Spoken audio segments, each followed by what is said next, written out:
नमस्कार दोस्तों, स्वागत है आपका इंडिया के इकलौते प्रैक्टिकल चैनल एक्सपर्ट ही सचिन पे। और बड़ी ही इंपॉर्टेंट वीडियो लाया हूँ, बहुत टाइम बाद आया हूँ, लेकिन एक और इम्पॉर्टेंट वीडियो है ताकि आप इनकम टैक्स नोटिस से बच जाएं। कई सारे लोगों के पास आईटीआर भरने के बावजूद भी मैसेज आ रहा है कि आपकी आईटीआर गलत भरी हुई है, या मैं कहूँ नोटिस आ रहे हैं कि आईटीआर सही भरी हुई नहीं है और मैच नहीं एआईएस से। कईयों के पास ये आ रहे हैं कि हमारे पास इंफॉर्मेशन है और आपने आईटीआर फाइल नहीं करी है। दोनों मैसेज का प्रॉपर क्या रिप्लाई देना है, कैसे चेक करना है और किन किन बातों का ध्यान रखना है, आज की वीडियो में बताऊंगा। वीडियो को आखिरी तक जरूर देखिएगा। चलिए स्टार्ट करता हूं। मैं बात कर रहा हूं मैसेज और ईमेल जो मैं इनकम टैक्स वाले भेज रहे हैं। बड़ी विडंबना है देश की कि मेरा इनकम टैक्स का रिफंड तो रोका हुआ है और मेरे को मैसेज भेज रहे हैं नोटिस के रूप में कि यार आपने ये ट्रांजैक्शन मैच नहीं करी आपके आईटीआर से। भैया जो रिफंड बनता है रिफंड दे देना चाहिए। आप अपने असेसमेंट करते रहो। 100 लोगों में से 20 लोगों ने फेक करा होगा, 80 का तो जेन्युइन होगा ना। आप रिफंड तो दीजिए, जो क्लेम करा है वो तो दे दीजिए, वेरीफाई करते रहिए। नहीं, चलिए चलता हूँ इमोशनल से बाहर। मैं बात कर रहा हूँ जो मैसेज जा रहे हैं इस समय, वो जा रहे हैं फाइनेंशियल ईयर 24-25 AY 25-26 की, जिसकी ड्यू डेट आईटीआर की निकल चुकी है, चाहे ऑडिट का हो या टैक्स ऑडिट का। अब आप आईटीआर भर सकते हो 31 दिसंबर 2025 तक, चाहे आपका केस ऑडिट का हो या नॉन ऑडिट का। ये डेट इंपॉर्टेंट क्यों है दोस्तों? इसलिए भी है क्योंकि इसी डेट को आपको रिफंड मिलेगा। इसके बाद आईटीआर भरने पे रिफंड नहीं मिलेगा और आप आईटीआर यू ऑप्शन पे जाओगे। जैसे ही आईटीआर यू पे जाओगे, आपको 25% का एडिशनल टैक्स, पेनल्टी अलग से, इंटरेस्ट अलग से, रिफंड तो मिलेगा ही नहीं, तो नुकसान हो जाएगा आपका। तो प्लीज अगर आपने आईटीआर फाइल नहीं करी है तो 31 दिसंबर 25 तक भर लें, वेट ना करें। अब पहले केस में जो मैसेज आ रहा है कि आपने इनकम टैक्स की रिटर्न फाइल नहीं करी है और हमारे पास इंफॉर्मेशन है, मोबाइल पे मैसेज दिख ही रहा है, सॉरी स्क्रीन पर मैंने आपको दिखाई दिया कि क्या मैसेज आ रहा है मोबाइल पर। अब उस केस में आ क्यों रहा है मैसेज, टेक्निकल चीज समझते हैं।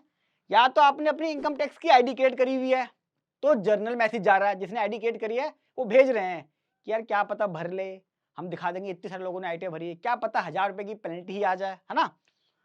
या आईटीआर पहले फाइल करी होंगी किसी सालों में, तो वो उसको ट्रेस करना चाह रहा है कि पहले तो फाइल करिए, इस साल क्यों नहीं फाइल करी है। हालांकि आईटीआर का जो मैसेज है इसका मतलब ये नहीं है कि आप आईटीआर फाइल करोगे। किस किस केस में आईटीआर फाइल करनी है, डिस्क्रिप्शन बॉक्स में लिंक में डाल दिया है मैंने, पढ़ लेना एक बार। एग्जाम्पल देता हूं मैं आपको क्यों गया मैसेज ये।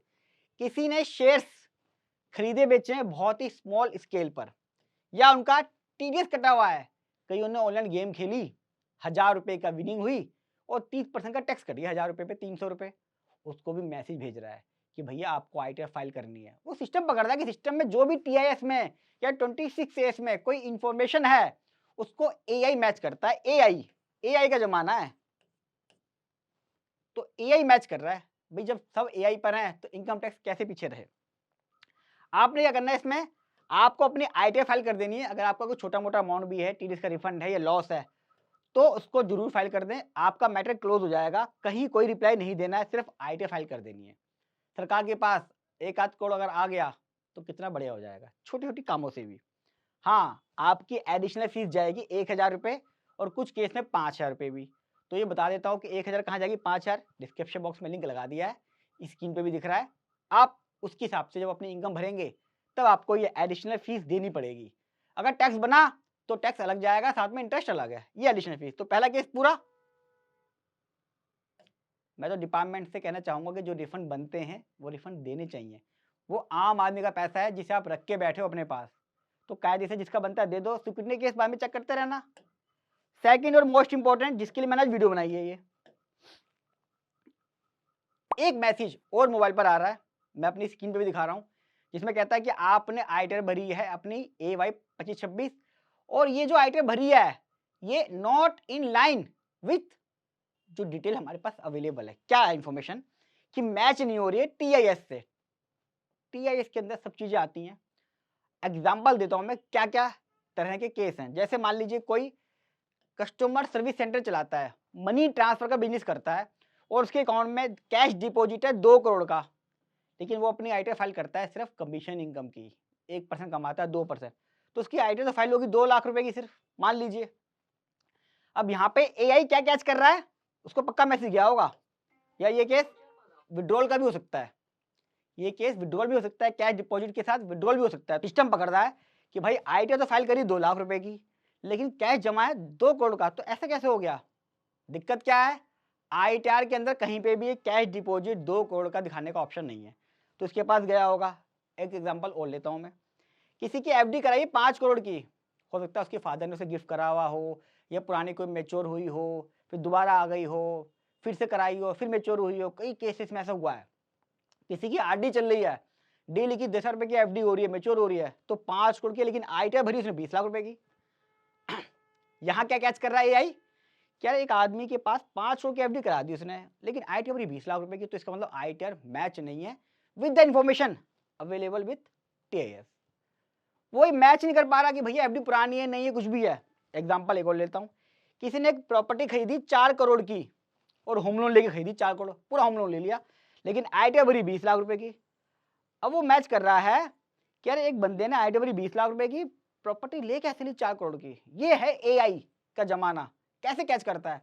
वो ये कैच नहीं कर रहा कि होम लोन लिया 4 करोड़ का, क्योंकि कहीं पे भी एसएफटी में या टीआईएस में ये डिटेल नहीं जाती कि मैंने होम लोन लिया है, ये 4 करोड़ की प्रॉपर्टी मैंने इससे खरीदी। अब क्या होगा? इन सभी केसेस में इनकम टैक्स का नोटिस आपके पास पक्का आएगा, वेरीफाई करेगा। अच्छा होगा क्या? आप ये इन्फॉर्मेशन तो वेरीफाई करा दोगे, लेकिन कुछ ना कुछ चीज़ें बैंक स्टेटमेंट में कहीं ना कहीं कुछ ना कुछ निकल जाएगा, एडिशन हो जाएगा, और आप लंबे इनकम टैक्स के लफड़े में पड़ जाओगे।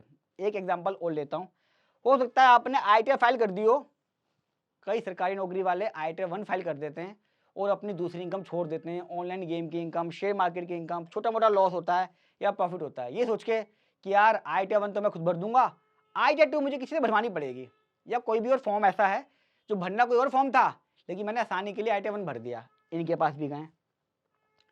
एक केस और लेता हूँ, कई केसों में 44 एडी या 44 एडीए में आईटीआर फाइल करी हुई है, जहाँ पे 8%, 6% या 50% एडीए केस में वो तो दिखा दिया है, लेकिन मेरी जो इन्फॉर्मेशन है जो टीआईएस में वो उससे ज़्यादा है, यानी कि इन्वेस्टमेंट मेरी ह्यूज है। एग्जाम्पल के लिए किसी का मेडिकल में 1 करोड़ की सेल थी, उसने कहा भैया सारी मेरी ऑनलाइन सेल है, 6 लाख का प्रॉफिट दिखा दो। ये एक्चुअल फैक्ट बता रहा हूँ, केस लगा हुआ, मेरे पास केस आया हुआ, लेकिन जब उसका टीआईएस देखा 25 लाख की एफडी थी, यानी कि मेडिकल लैंड में कम से कम उसका प्रॉफिट था 35% का, 35%, तो 35 लाख की एफडी होनी चाहिए थी, लेकिन 10 लाख खर्चे में हो गए, घर वर्गे में 25 लाख बचा, उन्हें एफडी करा दी, लेकिन आईटीआर कितने की भरी? 6 लाख की।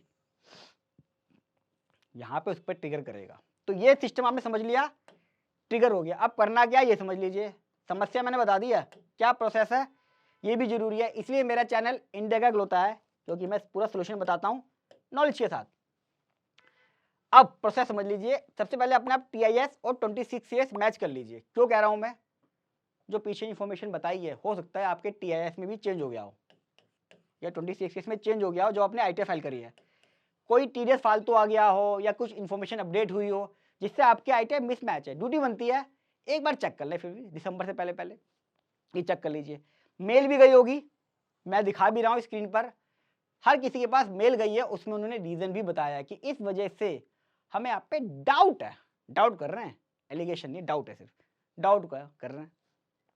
आपको लगता है कि भैया कुछ फर्क है, मैं इनकम दिखा सकता हूँ, चेंज कर देता हूँ, तो आप अपनी रिटर्न को रिवाइज कर दीजिए, आपका मैटर क्लोज है, आपने कहीं रिप्लाई नहीं देना है, क्योंकि 99% केस के अंदर जो है वो आईटीआर रिवाइज नहीं करनी है, वो इन्फॉर्मेशन को मैच कर रहा है टीआईएस से, जो कि पॉसिबल ही नहीं है किसी के लिए रिवाइज करना।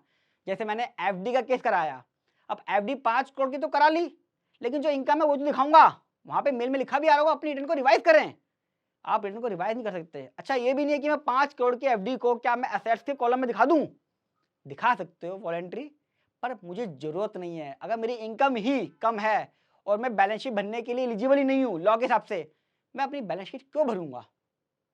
इंपॉर्टेंट पॉइंट ध्यान रखना, जबरदस्ती नहीं करना कोई काम।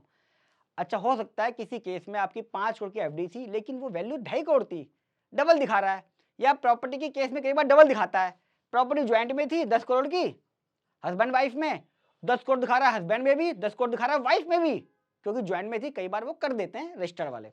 अब क्या होगा, आप इसको करेक्ट कर सकते हो, अपनी टीआईएस को एक्सेप्ट कर सकते हो, रिजेक्ट कर सकते हो, या डुप्लीकेट भी बोल सकते हो। ये कैसे करना है इसका पूरा प्रोसीजर बताया सरकार ने, इसके लिए भी गाइडलाइन इशू करी है, डिस्क्रिप्शन बॉक्स में लिंक दिया है, पूरी पीडीएफ फाइल है, साथ में वीडियो बना रखी है मैंने प्रैक्टिकल कि कैसे करना है, क्योंकि वीडियो लंबी हो जाती है इसलिए। तो जरूर कर लेना, उस चीज़ को ठीक कर लेना। कैश डिपॉजिट का केस है या ये प्रॉपर्टी का केस है, बहुत सारे केसेस ऐसे देखे मैंने जहाँ पे इन्फॉर्मेशन गलत होती है, डुप्लीकेट होती है। ठीक है, ठीक कर लेना उसको। अच्छा, इसके बाद क्या होगा ये भी समझ लीजिए। आपने कुछ नहीं करा, आपके पास 133(6) या 148 का नोटिस आ सकता है। वो कहेगा भैया आपने ITR तो भरी है 20 लाख रुपए की और आपने प्रॉपर्टी परचेज करी है 5 करोड़ की, तो प्लीज़ हमें इस प्रॉपर्टी का सोर्स बता दें। फिर आपको एक्सप्लेन करना पड़ेगा कि मैंने लोन लिया था, ये था, वो था, क्योंकि सिस्टम ने ट्रिगर कर दिया है। जब सिस्टम ट्रिगर कर देता है तो आगे कार्रवाई जरूर होगी। पूरे चांस है 99%। कोई किस्मत वाला होगा तो निकल जाएगा, अदरवाइज जिनके पास भी मैसेज गए हैं वो थोड़ा से अपने रिकॉर्ड्स को सही तरीके से जांच लें, परख लें और अपने असेसमेंट रिकॉर्ड के लिए तैयारी पहले से करके रख लें, ताकि जब 2 साल बाद या 3 साल बाद आए हमारे पास रिकॉर्ड नहीं होता। ये बड़ी दिक्कत होती है।